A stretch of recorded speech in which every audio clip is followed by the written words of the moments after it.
15 जून की सुबह बाढ़ गांव में कुछ ऐसा हुआ जो आपको सोचने पर मजबूर कर देगा कि क्या एक माँ सच में सिर्फ अपनी ममता ही नहीं बल्कि इंसानियत का भी गला घोट सकती है।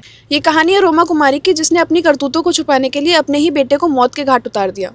रोमा, जिसकी उम्र 32 साल है, बीपीएससी से सिलेक्टेड एक सरकारी टीचर है, जिसकी पोस्टिंग पटना डिस्ट्रिक्ट के बाढ़ गाँव में एक स्कूल में हुई थी। वो वहाँ अपने पति प्रमोद और 12 साल के बेटे श्रेयांश के साथ रहती थी। रोमा का अफेयर ट्रेनिंग कॉलेज के प्रिंसिपल निर्मल पासवान के साथ चल रहा था। कुछ दिनों तक सब कुछ सही चलता है, लेकिन कुछ दिनों बाद रोमा के बेटे श्रेयांश को इस नाजायज़ रिश्ते के बारे में पता चल जाता है और वो अपनी माँ को अपोज करना शुरू कर देता है।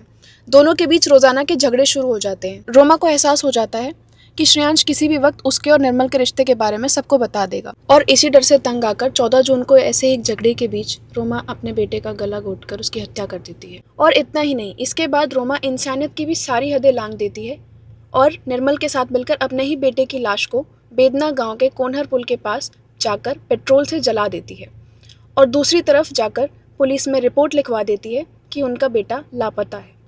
अगली सुबह जब गांव वालों ने झाड़ियों के बीच धुआं उठता देखा तो पास जाने के बाद उनको एक बच्चे की जली लाश मिलती है।